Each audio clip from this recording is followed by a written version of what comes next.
Modern. Modern. Modern. Modern. We're prepping for a voyage.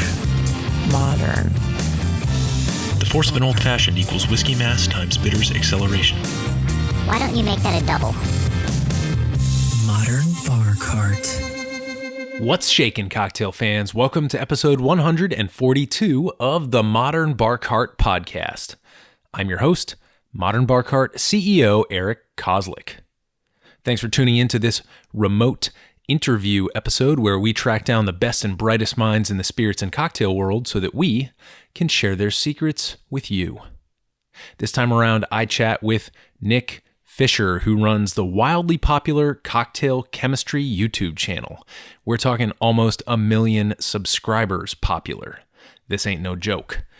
Of course, we talk about how his channel came to be and how he goes about creating his videos, but we do have an overarching focus in this interview: Fernet. Many of you know it as the bartender's handshake or that thing you tried once and really hated. But regardless of your affinities or aversions, the fact remains, Fernet is one of the most important and least understood categories of bitter liqueurs on the planet. Nick recently published a video where he conducted a comparative tasting of 9 different Fernets from around the world, and that is what we're here to debrief. But before we get down dirty and bitter with Fernet, let's do the right thing and give you the opportunity to make yourself a drink. This episode's featured cocktail is the Industry Sour. To make it, you'll need 1 ounce of green chartreuse, 1 ounce of Fernet Branca, 1 ounce of lime juice, and 1 ounce of simple syrup. Combine all these ingredients in a cocktail shaker with ice, give them a good hard shake for about 15 seconds until the drink is thoroughly chilled and appropriately diluted, and then strain into a stemmed cocktail glass and enjoy. If this formulation looks familiar to you, well, that's because this is a riff on my favorite cocktail, The Last Word, which follows these exact same ingredient ratios, but swaps out the Fernet for gin and the simple syrup for maraschino liqueur. Ounce for ounce, the Industry Sour is a little less boozy with 2 non-alcoholic ingredients rather than just 1, but the complexity is arguably greater because you're looking at an amaro with over 27 herbs and spices in Fernet Branca, right? And that is replacing the gin, which generally has anywhere from 5 to 15 key botanicals. If you're familiar with the Last Word format, you can think of the Industry Sour as its deeper, darker cousin. The Fernet Branca plays surprisingly well with the green chartreuse because where I think of chartreuse being fresh, foresty, and kind of chlorophyllic, the Fernet flavor profile bookends those flavors with intense earth and bitterness on one hand and piercing menthol on the other. Will it be a challenge for your palate? Most definitely, but I can't think of a better way to celebrate 2 of the world's most iconic cocktail mixers than by combining them in one potent sipper.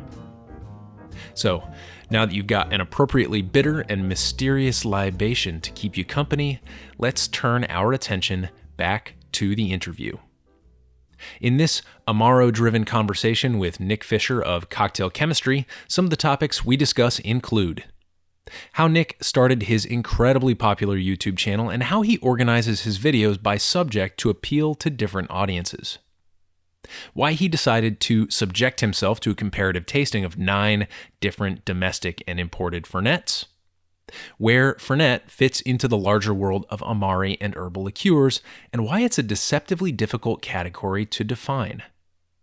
Where in the world Fernet is the most popular, and how the people of Argentina have created their own signature method of drinking Fernet and Coke. You're not going to want to miss that one. We also do a comparative tasting of 2 different Fernets from Nick's video to give you just a little cross-section of different tasting notes. We talk about the flavor science supporting Fernet's complexity, and we also discuss the merits of using really nice whiskey in cocktails. This was a really fun chat. It's organized around the central theme of Fernet, but as we explore topics like flavor, history, and culture, a lot of fun little tidbits rise to the surface for your consideration. Of course, I highly recommend that you subscribe to the Cocktail Chemistry YouTube channel for more highly engaging content of this sort. But for now, please sit back, relax, and enjoy this fun little Fernet duet with my friend, Nick Fisher of Cocktail Chemistry. Nick, welcome to the podcast. Eric, thank you for having me. So can you just start us off here by introducing yourself? It's a little strange because you have so much more exposure and so many more followers than we do, but assuming that a few of our folks listening at home don't know who you are, just give us the brief bio and tell us what you do. Sure. So I run primarily a YouTube channel called Cocktail Chemistry, although we are on some other platforms as well. And we teach people how to make cocktails at home, whether it's basics or some more fancy stuff. I've been doing it since like beginning of 2016 now, which is crazy to think how long it's been going. We put out a video about one every 2 weeks. So that's the typical cadence we go for. Nice. Yeah, you've got a pretty prolific backlog.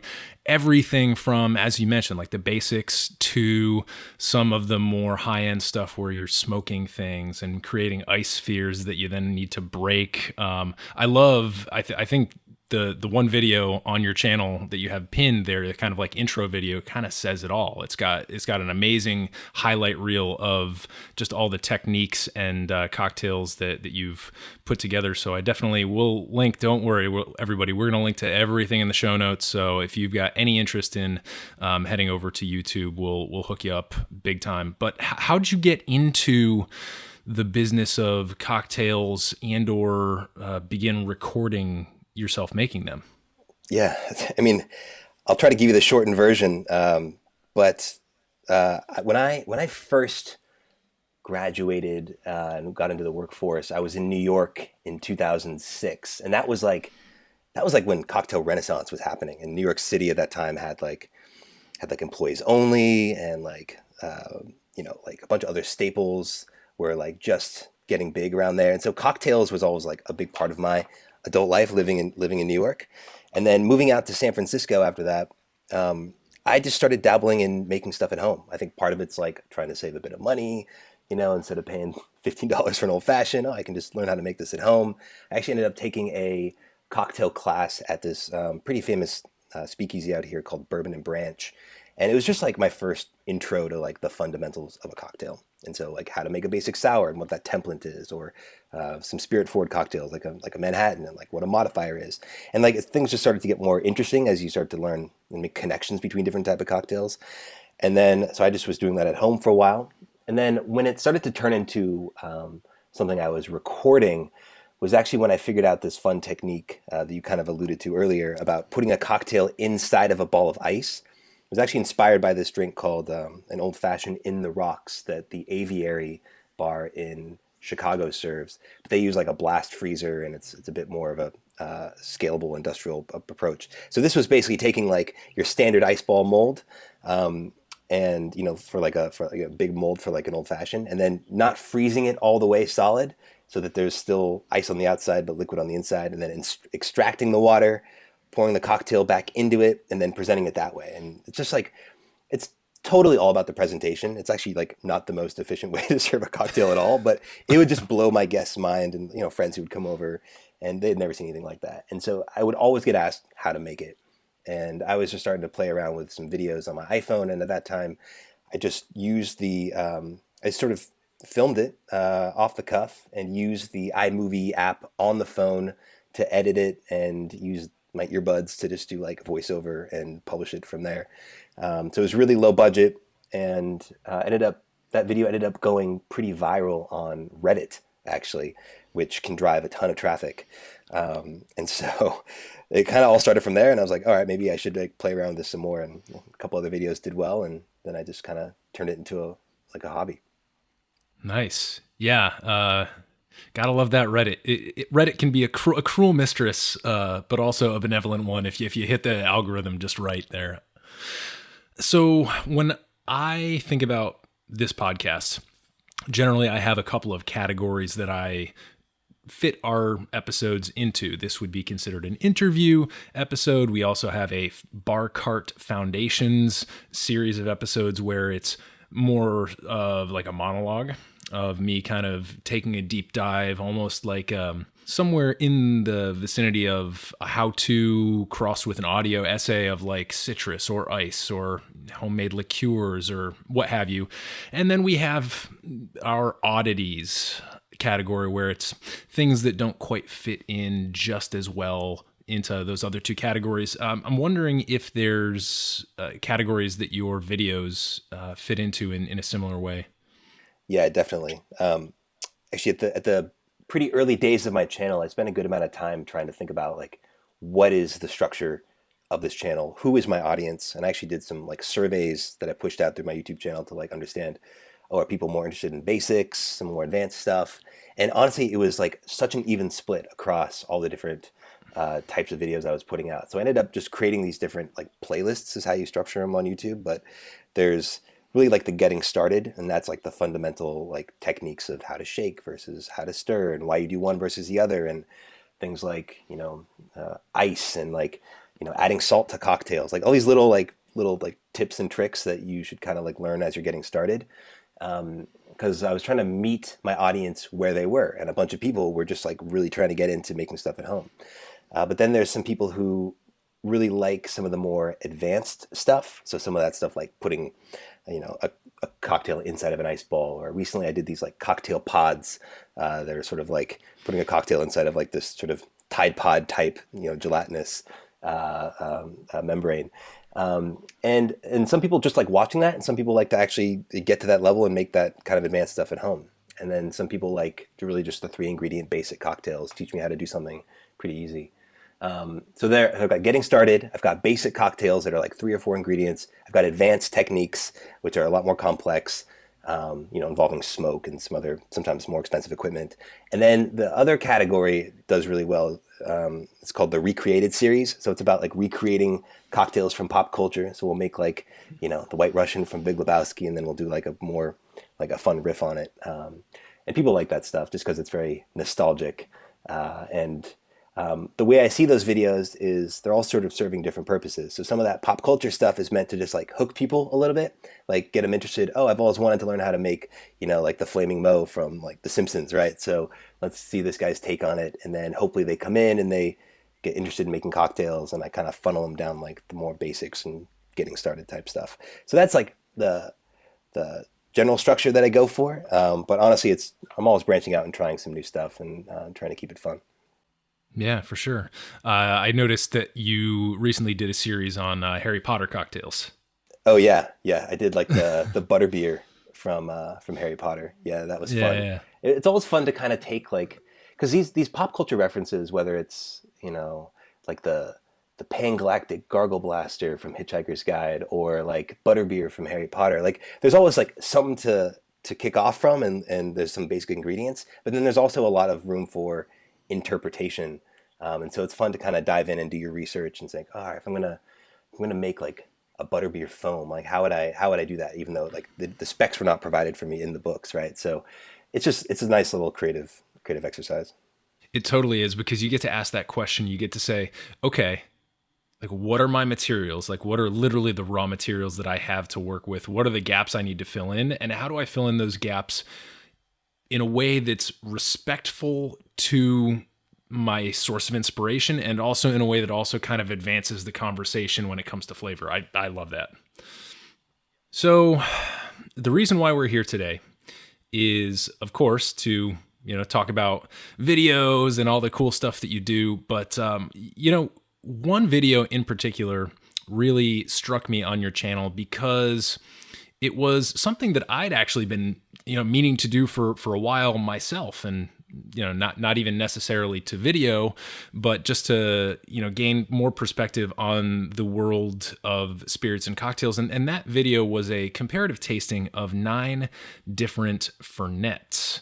And I want to get into like a lot of detail here, but first off, like what brought that idea to your mind, and what made you motivated enough to pick up 9 different Fernets to shoot this video?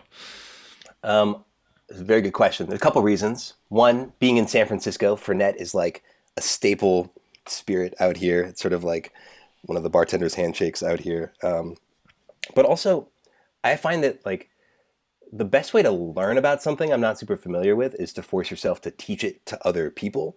And so I didn't come into this as like a Fernet expert and I was just going to taste a bunch and like school everyone on all the details of 9 different Fernets. It's like I wanted to learn more about this category, and it's a good forcing function to do a bunch of research and then try to match that research to real things that you're tasting. And so for me, it was just more motivation to just actually learn a bit more about Fernet. I've sort of developed more of an affinity to the Amaro category over the last couple years. And Fernet's always been a bit more unapproachable for me because it's just so intensely bitter. And we'll get into more about the tasting notes and all that. But like, Yeah. it was really just a motivation to just learn more about the category. And I now have a bunch of extra bottles of Fernet that I don't quite know what to do with. But I've been definitely having fun experimenting with it. Yeah, for sure. Well, if you just back up and think about what kind of person would have 9 bottles of Fernet, the answer is like really nobody, unless you're a Fernet collector. Yeah. Because if you're a bar that serves a lot of Fernet, okay, maybe you'll have like a lot of Fernet Branca and maybe a couple bottles of the Branca Mendte, or maybe a couple bottles of a more local Fernet. But you're not going to have 9 types. And the same goes for a home consumer. So it is almost like an aberration to just have 9 bottles of Fernet at any given time from different places. So I just like, we're starting off from a weird place anyway. So there's going to be some sort of learning involved, which I think is cool. And going back just briefly to the video format, one of the things I really liked about the way you approach your videos is you got a couple different camera angles, but the primary angle is really about the spirits, the stuff on the table being manipulated by your hands. And, you've got this really compelling voiceover throughout the whole thing, kind of walking us through, and you can tell that you're taking multiple cuts to do this. You've got the pours are pre-poured every time you transition to a new spirit. So I just wanted to say, I'm sure that takes a lot of work, but for me, the outcome was that when you had all those bottles lined up and you were kind of going down the line, I really liked the type of focus that approach allowed me to have as a viewer. And then in the moments where you did kind of zoom out and change camera angles to yourself, actually physically tasting and kind of contemplating these things, it made it almost more dramatic and it like kind of got me into it more. So I don't know, I just wanted to compliment the video approach, and I think it really lent itself well to an extended tasting, because I mean, it can get really dry doing 9 things one after another. Yeah. And actually, even from the beginning, my approach to editing has been very much around make it about the drink, make it not as much about me. I don't do a bunch of, opening monologues, and I try to, the way I do it is I film everything and then I'll just do all the voiceover and post-production, like you alluded to, which allows me to do really tight edits so that, I'm not, doing a lot of like tangents, and I can really like cut to exactly the things I want to talk about, and also allows me to refine my research. So if I don't know a lot about a category like Fernet, like I can do a lot of research in, ahead of time and also in real time while I'm doing post-production. But it's also kind of funny when you're doing a taste test and then you're describing those tasting notes. So I would taste it live when I was recording it. And then also when I was doing voiceover and post-production, I was doing another tasting just to make sure I was getting those tasting notes right. But yeah, I'm glad you appreciate the style. It's definitely a lot of work in post, but I think it produces a much higher density of information in a shorter amount of time. Yeah. So getting back to this Fernet video, you bookended Fernet Branca and Fernet Branca Mendte, which I think was a smart thing to do. And what that made me think of was, so at these cocktail, or rather spirits judging competitions, of which I attend some, there's an entire type of work that goes on behind the scenes to take these blind flights that get presented to the judges and make sure that they're presented in a smart order. So can you talk a little bit of how you decided, besides just bookending Fernet Branca and Fernet Branca Mendte, was there any approach that you had to lining these things up in a compelling way? It's a good question. And actually, in retrospect, I don't know if it was the best order, because in general, I feel like what you should strive to do is have just here maintaining a decent palate throughout this whole thing is have like probably the most intense ones at the end. And Fernet Branca, in the end, is one of the more intense Fernets out on the table. And so to kick it off with that was tough. I had to do some palate cleansers with some water just to like break it up a little bit. Yeah. And having not really tasted all these things, it was actually, there was no way for me to know like the best flavor palette to really line it up for. But honestly, this video, this video started off as just being like, I wanted to do a Fernet and Coke. You know, it's like really popular in Argentina, and I have this whole series of doing cocktails from like different countries. And I was like, I'm going to do Argentina's Fernet and Coke, and that's going to be the video. And then when I was going through trying to pick which Fernet, I realized there's so many different types of Fernets out there. And the category is really, it's really an interesting category and very loosely defined, actually. So as I went through these and tasted them, there were some that I was like, should this be even considered a Fernet because of how vastly different it is from the others on the table? And we can get into those if you want. But like, and to answer your basic question, like there wasn't much thought placed into this, except I knew I wanted to start off with like the king of Fernet because everyone knows Fernet Branca, and I wanted to just use that as like the baseline that I'm comparing everything else against. But from a pure like structuring it around the bitterness and the palate, that one probably isn't the best one to start off with. And the good thing about YouTube is I get a lot of real time like feedback and comments. Well, good and the bad thing, I guess. But like people were pointing out that actually Branca Mendte may not be technically even a Fernet because it's such a deviation from it. But I thought that was going to be so intensely minty, knowing that Fernet Branca is pretty menthol forward. And then there's a thing called Branca Menta, which is probably going to be even more minty. I was like, oh my God, it's going to blow my mind and I'm going to hate it. So I put it at the end, but it actually ended up being really smooth, really like rich and a little sweeter, actually lower ABV and really nice, actually very drinkable. I really liked it. Yeah, Branca Menta, for folks out there who are into the cream-based cocktails or the egg-based cocktails, anything a little bit thicker, I really love making a Fernet flip with Branca Menta because it just plays so well with the fat and the creamy matrix of proteins in the egg. It's just it's special for sure. So I guess before we dive in and start talking about some of the specific brands, let's give folks an overview of the category of Fernet as you see it, because, you know, the big problem I see with this category, and it's not, you could look at it as a problem, or you could just it could just be a backhanded compliment to Fernet Branca, is that Fernet Branca is like the Kleenex of Fernet. Like everybody assumes that Fernet Branca is a product and a category in and of itself, and they don't realize that there's a larger category of Fernets. So what to you does that category evoke? Yes, good question. In one word, it is bitter. And many people think of Fernet as a subcategory of the Amaro category, which literally translates to bitter. And I will say I took a lot of my knowledge around this category from this guy, Brad Thomas Parsons, who wrote a book called Amaro, which is, if you're interested in this category at all, it's sort of a must. It's like your Bible. And one thing that he talks about a lot is just the general confusion and lack of consensus on even the definition of an Amaro. So you think about Campari, right? Which is, often thought of as like an aperitif. Especially if you go back to Italy, they have that before the meal. And then you have like a Amaro Montenegro, which is more digestif, something you have after the meal. And a lot of Italians will say, no, only those like darker digestifs are Amaro. Everything else is its own, Campari is its own separate category.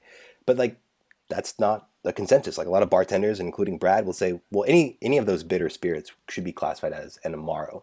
And I tend to agree with that. And then you have Fernet, which is, again, it doesn't have like a standard definition. It doesn't come from a specific region. It is just characterized by certain flavor profiles and other characteristics. So things that are common about Fernet is they tend to be a bit higher ABV. They can range from like 39% to even up to like 50% ABV, which is higher than most other Amari.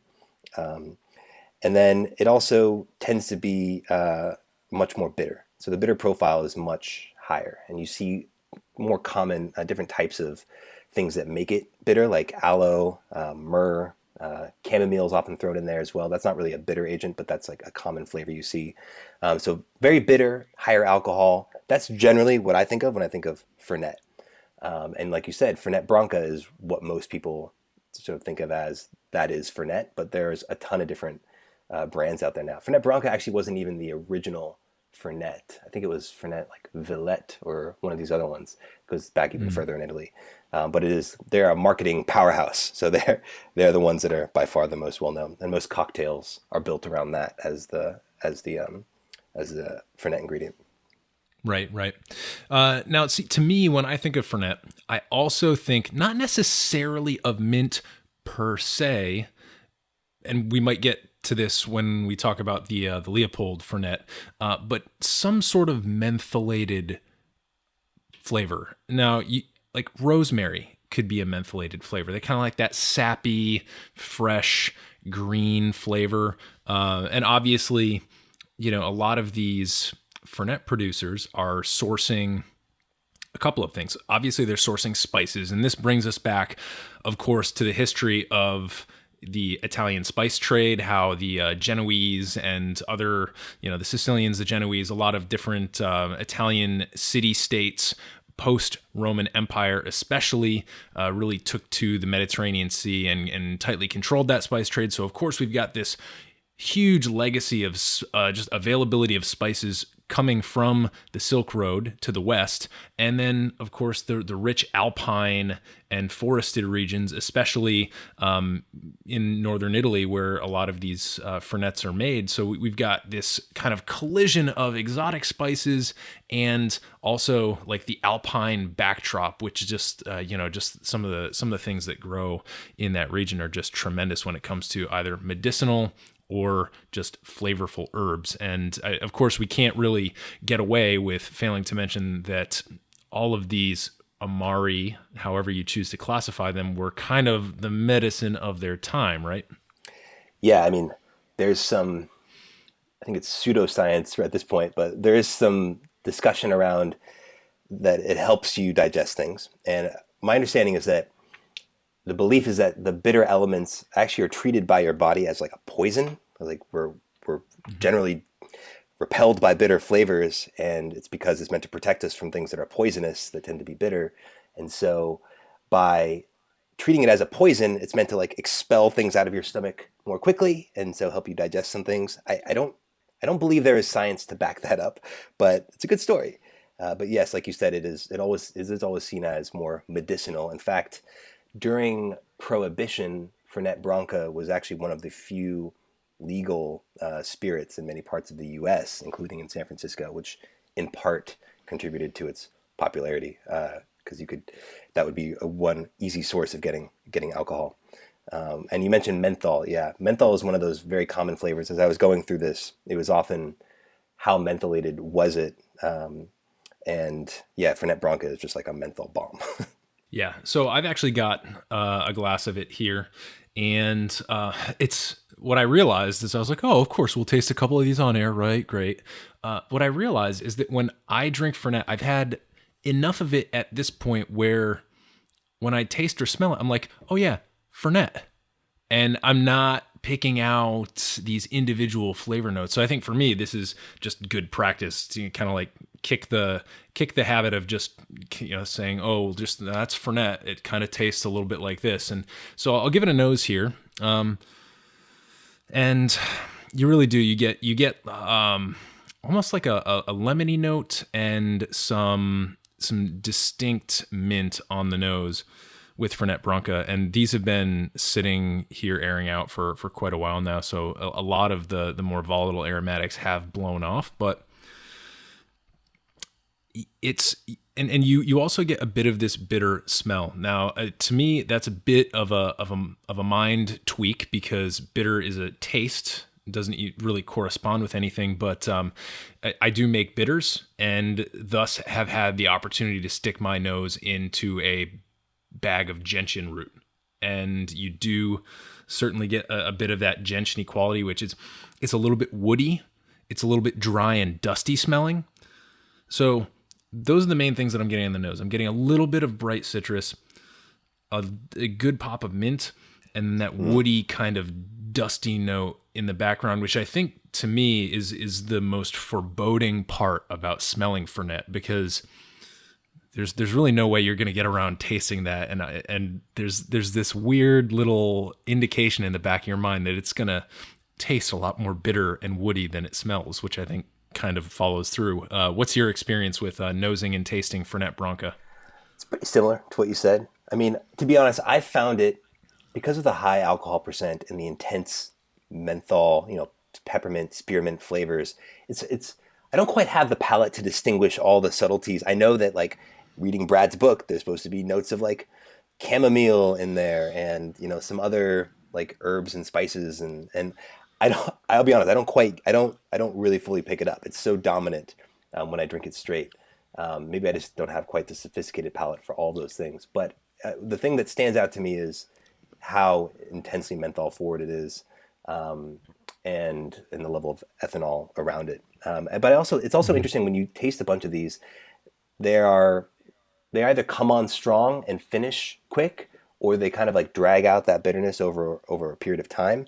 So you can kind of like, it's interesting how they linger differently as well. So I'm curious, what's your perspective on, you just took a sip, like how is that still lingering for you?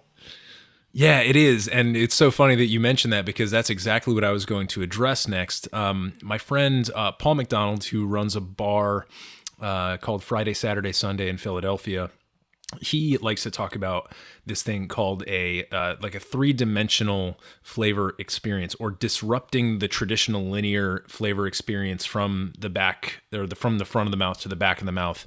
And after tasting the Fernet Branca, the cool thing is it kind of boomerangs around your mouth a little bit. Wherever that physical liquid touched your tongue or the roof of your mouth or your cheeks or any other part of your palate, there's this sort of half-life of that mentholated flavor that kind of kicks back around and keeps your mouth really engaged in the, I would say, 30 seconds to a minute after you take your sip.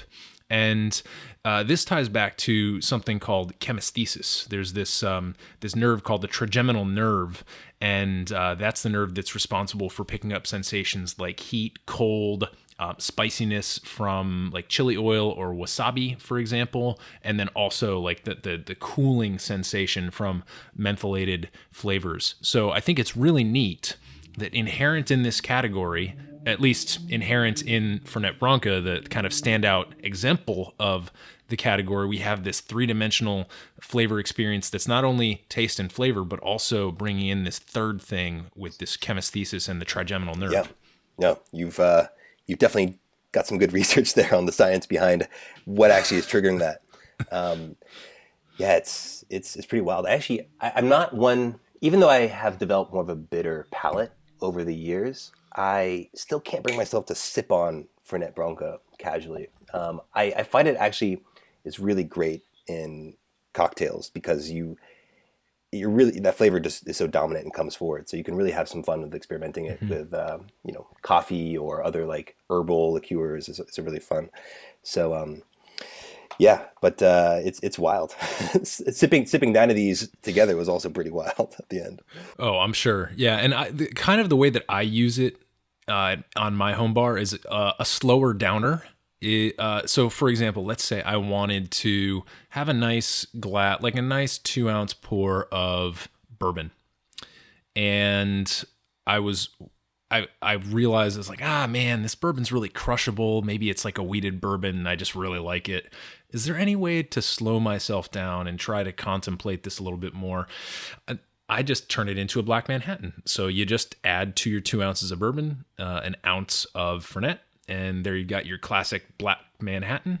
Of course, the classic would be with rye as opposed to bourbon, but you see where I'm going. So I use it often in combination with things like bourbon, with things like mezcal. I've actually found the Black Manhattan format to be really cool with mezcal.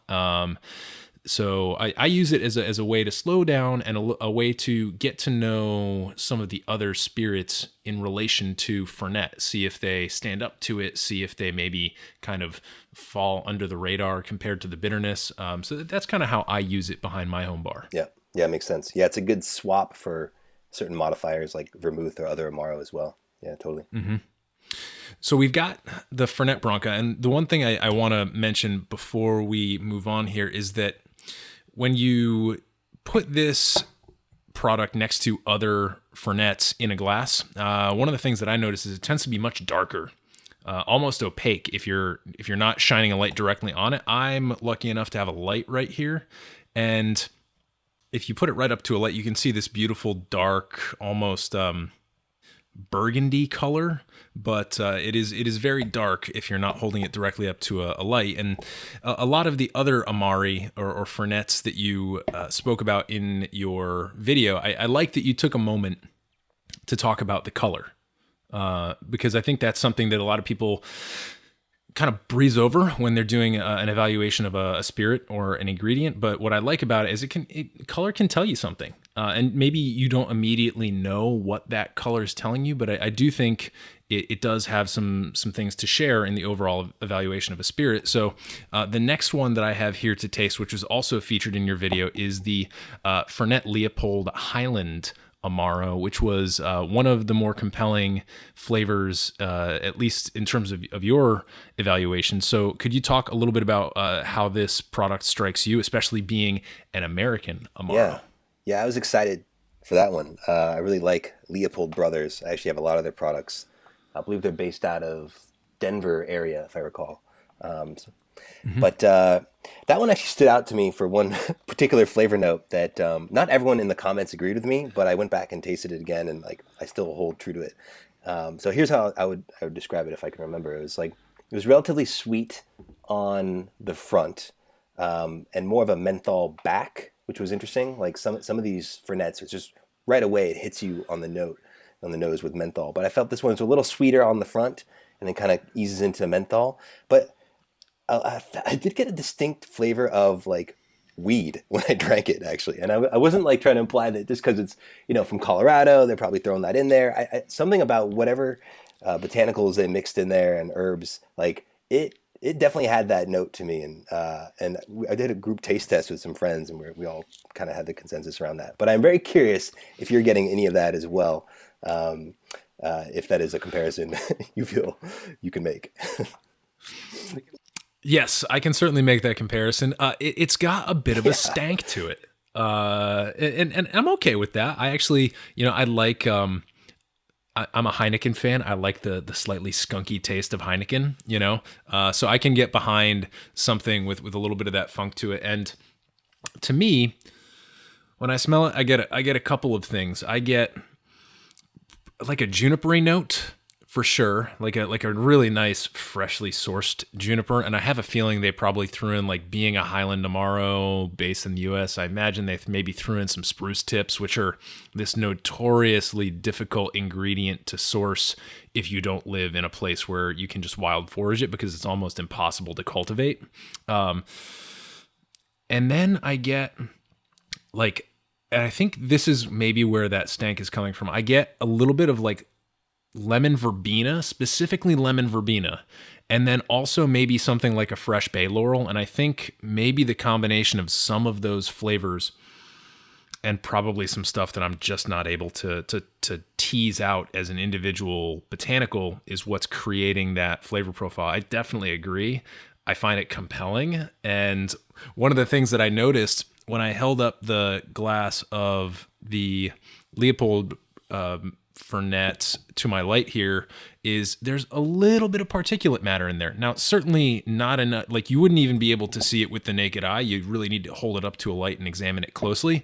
But I don't know, like kind of reminds me of like the hazy IPA take, where you get like a little bit, the cloudiness. There's obviously like some stuff in here, and I kind of don't mind seeing a few little tiny particles floating around, because to me that signals that hey, this is real stuff. Yeah, there were some of the ones I tasted that they advertised themselves as unfiltered, and you had a good amount of particulate.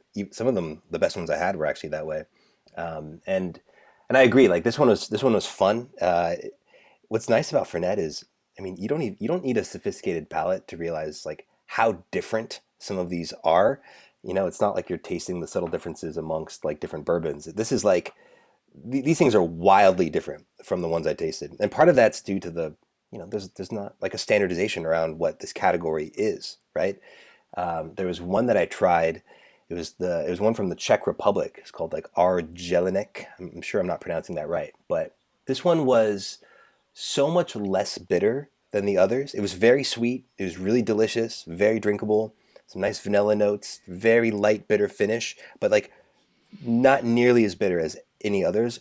You could argue that's not even like it shouldn't really be even in the Fernet category, just if you're comparing it to the other ones in that category. But again, there's not a strict definition, as far as I'm aware, of what makes a Fernet, except for some of the general characteristics I outlined earlier. So it's fun. Yeah, the Leopold is just pretty wild, and I really enjoyed it.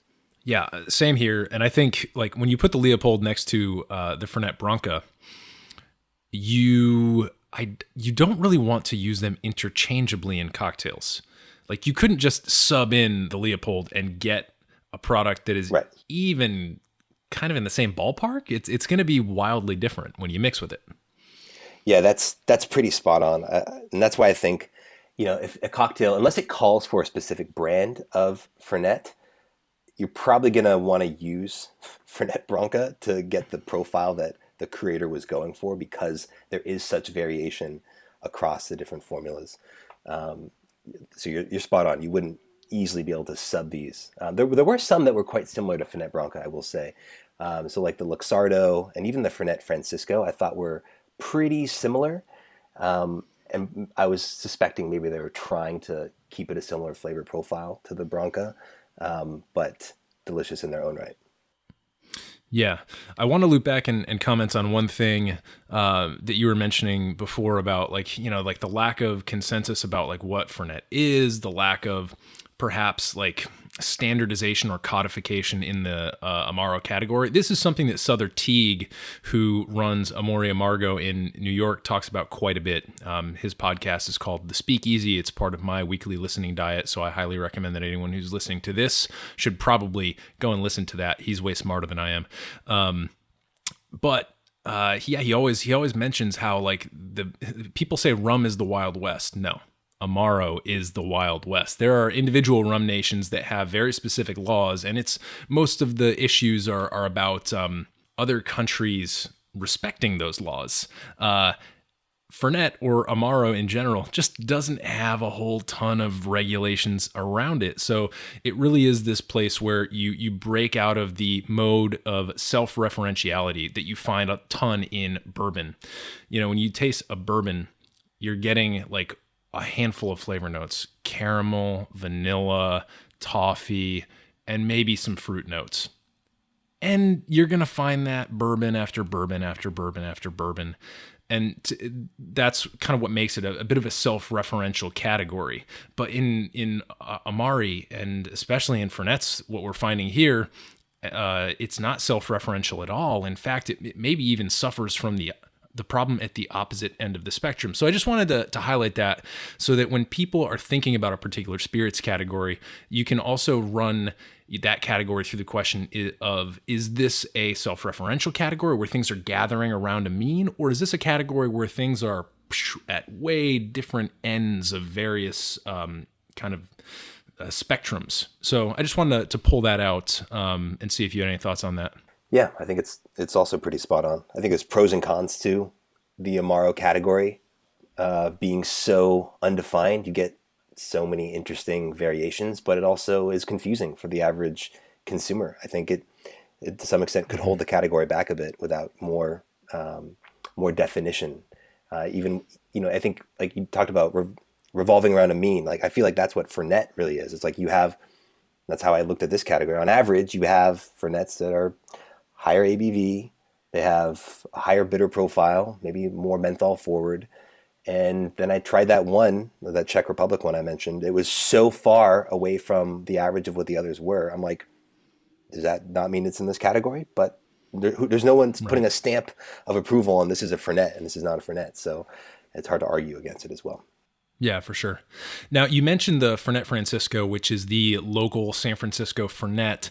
I'm not quite sure if in the video you mentioned who produces that.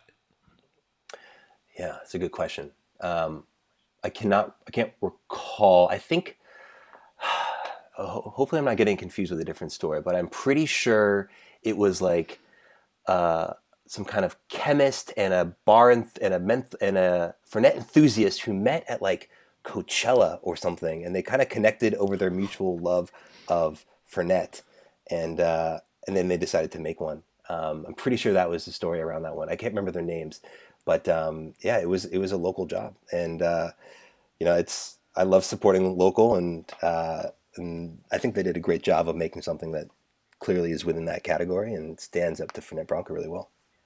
For sure, for sure.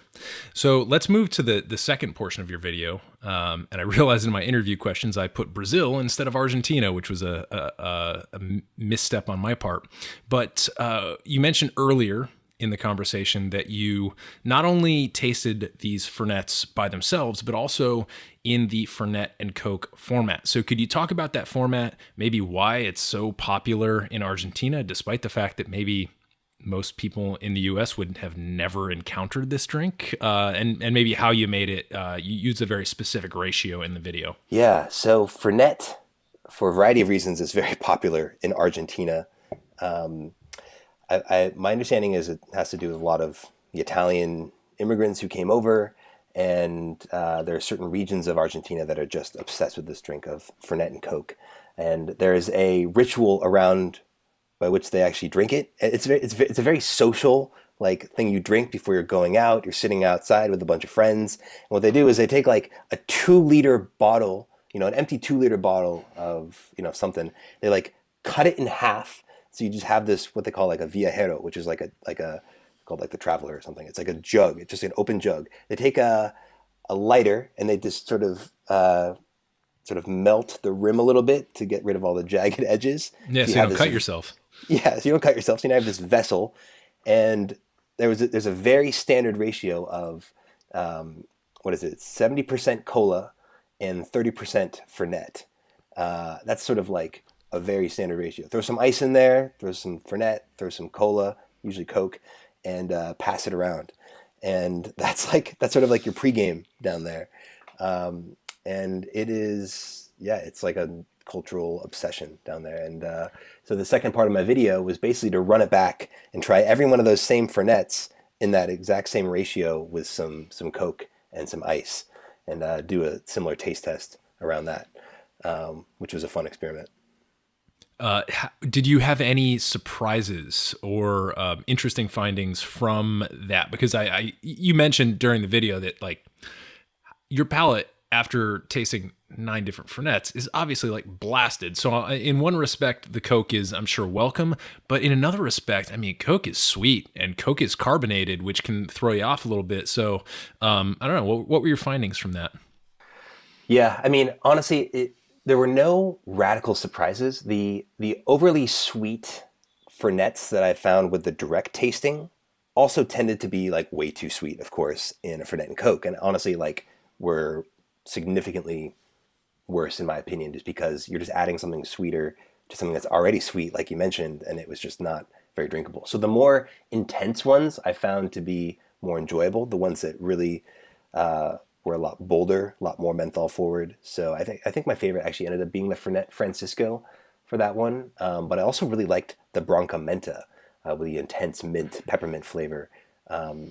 So yeah, it was not a huge shock, but it was fun to go back and like try everything again through that standard ratio. I ended up getting some comments saying that because Coke has gotten really expensive apparently now down in Argentina, the real common drink is to mix that Branca Mendte with like grapefruit soda. That apparently is like the new thing. Yeah, it's funny to see all these different like evolutions of how Fernet's consumed down there. With grapefruit soda? Yeah. Is grapefruit soda or grapefruit juice? I can't remember. I think it was grapefruit soda. Yeah. It just seems like doing that, wouldn't that create the drinking orange juice after brushing your teeth flavor? Yeah, I would hope not. I guess not. I don't know. I would assume not. I mean, I should have tried that, to be honest, also in the video, but I do have to go back and try that one again. It's interesting. It's interesting. Apparently that's what they're doing. Man. Wow. And I think, you know what, as I was thinking about it, I think one of the reasons why I may have unintentionally put Brazil in my interview question is because I was doing some research about Fernet, because Fernet is produced in Milan, Italy. And obviously Milan's being really negatively affected by the COVID-19 coronavirus that's been raging in Italy in particular. In doing that research, I think it was mentioned that they have a secondary facility somewhere in Brazil. And so I think that was the Brazil connection that I mistakenly made. But yeah. Do we think that maybe in the foreseeable future, with all that's going on, knowing that Fernet is produced and a lot of these other Fernets are being produced in regions of Italy that are going to be kind of devastated, that we might be seeing shortages in the future? Oh, that's a good question. I really don't know. It's like, on the one hand, there might be a supply constraint, but on the other hand, like, the demand from bars is way down, I'm sure too. So they might actually have a glut coming out. Who knows? I'm not quite sure what the production situation is over there. But yeah, and I did hear that. I was aware that there was a South American facility producing Fernet Branca. I've been told that actually it's a slightly different formulation. These are all comments I got from Argentinians after I put this video out. They're saying, well, you're not really tasting the true one unless you have the Argentinian or Brazilian version of it. So I guess I'll have to travel down there and run it back again. Yeah. Oh, so interesting. That's it's like Mexican Coke versus geez. They're not making our jobs easy for us, are they? Not exactly. Well, Nick, this has been awesome. It's a little strange to just take a piece of content that you made and then just rehash it for the podcast, but it's something that I was so passionate about and that you did such a good job doing that I wanted to feature it, especially for our listeners, and especially because, this is a time when everyone's kind of cooped up indoors that I feel like people are looking for projects. And I feel that a legitimate project would be to train your palate to be more receptive to bitter things that are a little bit scary when you're just getting into spirits and cocktails. So I thought that this came at a good time, and I really appreciate the thorough job that you did on your video series. So before we jump into the lightning round here, do you have anything else you want to add on the subject of Fernet, on the subject of cocktail videos? I would say I would be remiss if I didn't give a plug to my favorite out of all the ones I tested, which was very unexpected. I'd never heard of this before, but it was this Italian brand called Fred Gerbis. And this is one of those that I talked about that was sort of unfiltered. And when I held it up and looked at the color, it was by far the lightest color out there. So it definitely stood out, and I was a little skeptical of it. But honestly, it was phenomenal. It was a little less like menthol forward and a little less bitter, but like super complex, very sweet on the front, but just the right amount of bitter hitting on the back, some like citrus notes peppered in there. Honestly, it was fantastic. If you're looking for like an entry level sippable Fernet, the Fred Gerbis was my go-to. And apparently they make a whole line of like vermouths and stuff too that I'm really keen to try out now. But yeah, Wow. So highly recommend it. Cool. Well, if I am able to, I'll see if I can do some poking around online and determine. Obviously, that's got to come to the U.S. via an import company, and usually that kind of dictates where these types of things are available. So, if possible, I will see if I can give our listeners a bit of a sense of where they can maybe pick this up, and with any luck, it'll be in a state that ships as well for everybody's benefit. So, yeah. That was really interesting to hear your thoughts on that as well. So everybody, please go to the Cocktail Chemistry YouTube channel. Go check out Nick's tasting of all 9 Fernets. We're going to have a link to that right in the show notes. Actually, I'm just going to embed the video so you can just check it out right there before, during, or after you listen to this. And I guarantee you it's going to be one of the more illuminating watches that you have, especially on this topic. So with that, you ready for some lightning round questions? Let's do it. All right. Favorite cocktail. And if you don't have a favorite of all time, what's something that you're more obsessed with recently? Favorite cocktail. I feel like I'll give a nuanced answer here, but I would say it has to be the Negroni for me. It's the one I fall back on the most and the one I have the most fun playing around with. So doing like a Mezcal Negroni or, a Boulevardier. It's just an excellent cocktail, and probably the one that actually really developed my bitter palate. So on the topic of Fernet, like honestly, that was kind of a gateway cocktail for me. I will say though, even after doing this Fernet video, I started playing around with. Well, I needed to figure out some cocktails to put 9 bottles of Fernet in, right? So like I started playing around and doing some research, and I came across the industry sour, which I'd never had before. It's like an equal parts cocktail of Fernet Branca, green chartreuse, lime juice, and simple syrup. And immediately I saw that and I was excited because I love green chartreuse. And it is fantastic. Like if you haven't had that yet, like go make that with your Fernet Branca. It's unbelievable. Yes, please. So that's like that. The industry sour is like my cocktail of the month for me. But I have to go back to the classic Negroni as my favorite. Wow, the industry sour. Well, you solved the problem of what the featured cocktail for this episode is going to be. So we'll get that. And I'm going to make that tonight for sure.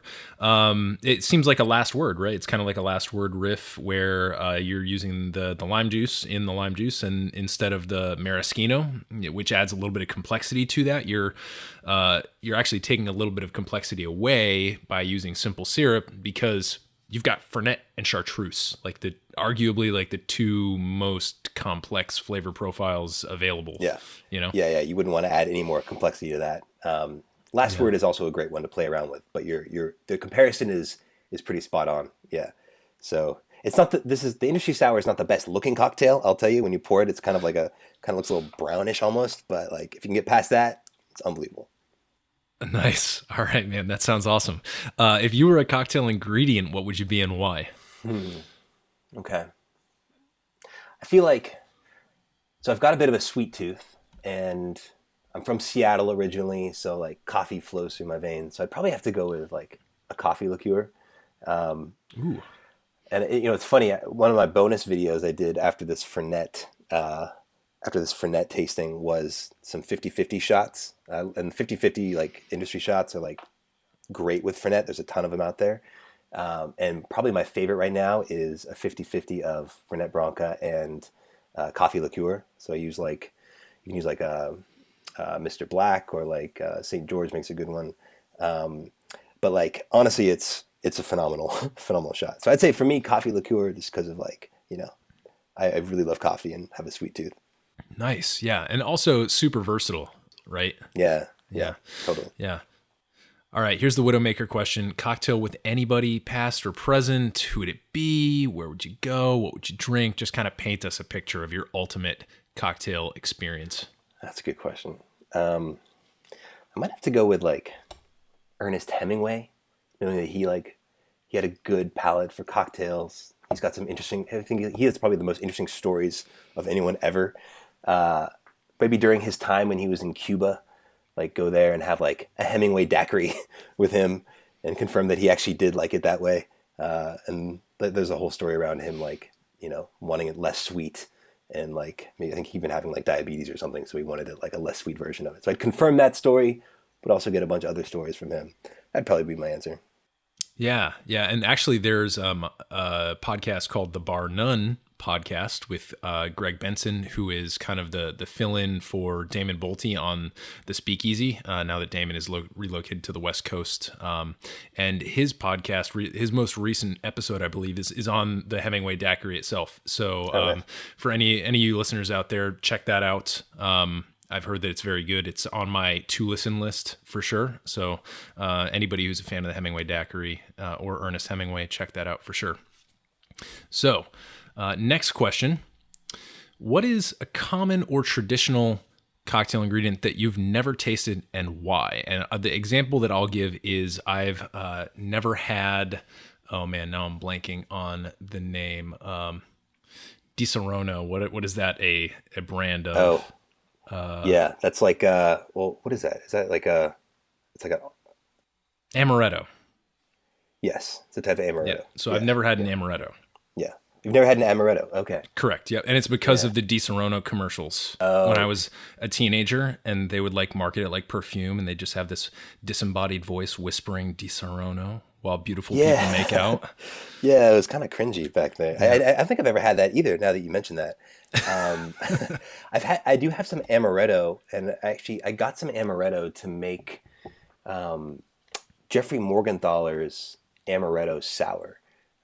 He did some post about how this is like the best amaretto sour you'll ever have, and it's really tasty. In fact, so I didn't even know what Disaronno even really was. I remember seeing those commercials and like being like, I don't want any of that. It kind of reminds me Yeah. of like the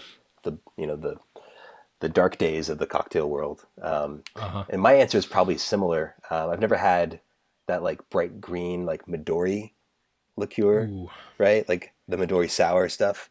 And I think for obvious reasons, like I want to stay away from like some of that like intense, clearly very artificial looking flavors. But I know people have had fun playing around with it. I'm kind of coming around now to like things like the blue curacao and like, oh, you can kind of do some fun stuff with colors. And I have obviously a very visual medium, so I'm kind of coming around to that a little more. So maybe Midori I'll have to bust out and play with. I feel like the only format where I could really see it working would be something with cucumber and something that was approximating the chartreuse swizzle, which is, of course, a great San Francisco cocktail. It is, you're really not missing much by never having consumed that on its own.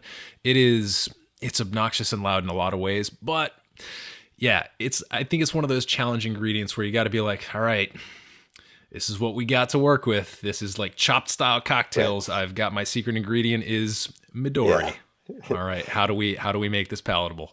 It's like I often have to like whether I'm recreating a cocktail from pop culture or trying to do like a themed thing. Like for example, I don't know if you watched the TV show Archer, but they have a bunch of cocktails in that show, and there's one called the Green Russian, and it's like absinthe and like it's basically like a white Russian with like cream and vodka, and in their case absinthe. It's freaking terrible. But I recreated it. I needed something green, and whenever I need something green, I always go to green chartreuse because it's amazing. So I've never really had a need to like go out and get like Midori just to fulfill that, like check the box on something green to like make a drink out of. So we'll see, but that's my answer to that question.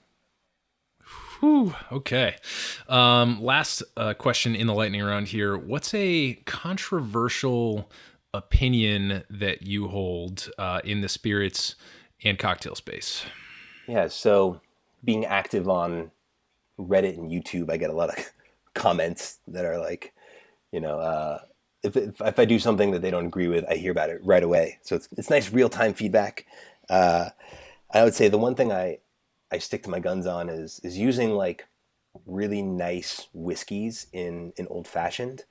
You get a lot of whiskey snobs who will be like, how dare you take that 12-year Yamazaki and like make a old fashioned out of it because it's like sacred right now. It's like don't compromise something that's really nice. But I'm like, garbage in, garbage out, right? If I'm putting something really nice, the better the juice, the better the final product's going to be. And for something so spirit forward like an old fashioned, it's like it actually still really shines. So I still stick to that. I will use very nice spirits to make very spirit forward cocktails. Probably wouldn't do it in like a whiskey sour, but like I will do it in old fashioned. But I do get a lot of crap for that. And I think that's smart. I mean, I think that's the old fashioned and the martini and the Manhattan, I think, are all formats that can really let a great spirit shine through. Even though in the early days when these cocktails were first invented, the spirits were a far cry from the quality that we enjoy today. So it's not technically traditional, but another way that I think about that is that great spirits are like novels. Right. You said yourself, Yamazaki 12. Well, what does the 12 mean? The 12 means that for 12 years, that whiskey was tended, it was moved around in rick houses, it was tasted occasionally, and it's more of like a novel than it is something like a cocktail would be like a poem, like a more of a spontaneous speech act or a spontaneous piece of art. And that's how I look at cocktails as more of like poetry or comedy or these very performance oriented things, as opposed to, like that book that's sitting there on your shelf that you can pick up and leaf through very contemplatively. So I think cocktails and straight spirits fill very different roles. And I think for that reason, I'm also comfortable putting like nicer spirits in cocktails, because to me, it's just a different format. In fact, I think it helps me to understand the spirit better when I see it standing next to other ingredients and becoming something slightly different than it was when it went in. So I support you. All right, I got someone on my side. Great. Nick, this has been tremendous. I'd like to give you now an opportunity to just plug all your social media, all your channels. We're going to have links to everything on the show notes page over at modernbarcart.com/podcast. But let us have it.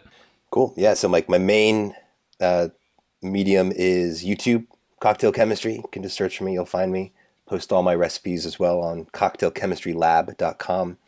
Also have a pretty fun cocktail calculator there that's basically just taken some of the formulas that Dave Arnold came up with in Liquid Intelligence and put it into like an interactive calculator. So if you're building cocktails and trying to get the right balance and ethanol levels, it's pretty useful. The other social channel I'm pretty active on is Instagram. So I create like quick 60-second versions of all my videos and post it there. Or you can find me on the GIF recipes subreddit as well. Not super active on Twitter or Facebook these days though. But yeah, check me out. Nice, great, and I'll also second that. And just a plug for our listeners.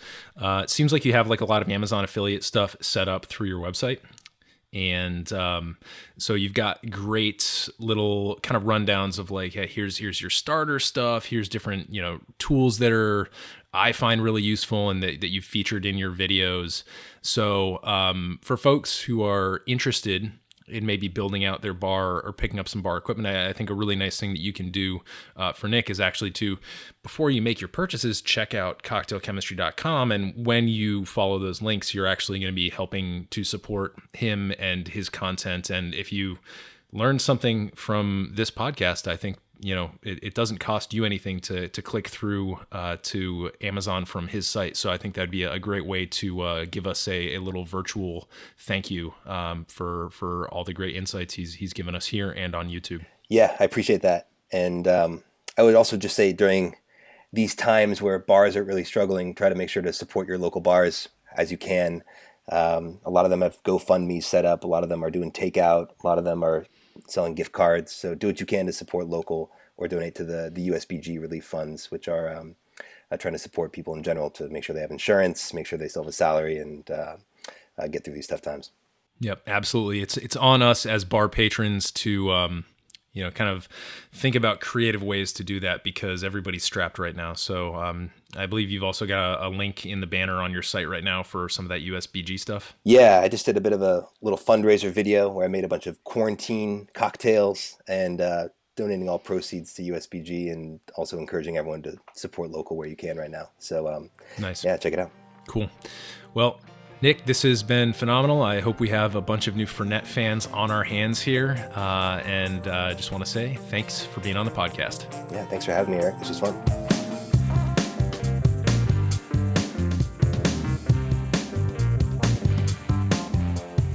Hey everybody, thanks for listening. If you enjoyed this episode, there's two big things you can do for us here at Modern Bar Cart. One would be to tell your friends and family if you think they'd enjoy listening to us talk about cocktails.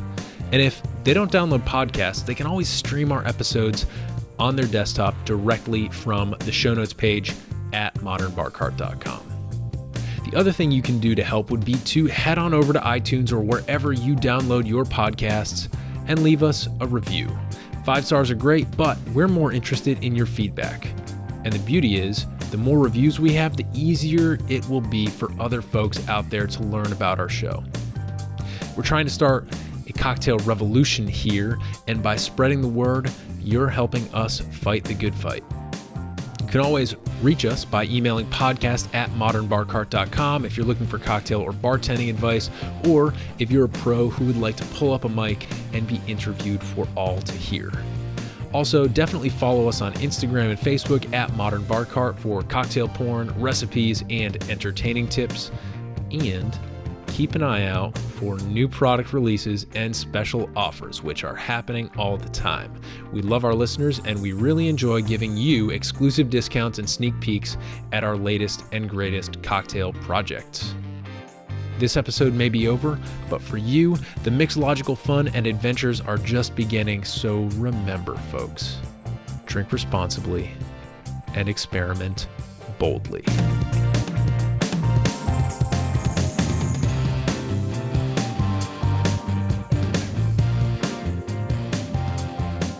This episode was made possible with editing and production assistance by Samantha Reed, Fernet Insights and bittersweet tasting notes courtesy of Nick Fisher of Cocktail Chemistry, and a little bit of interview magic by yours truly.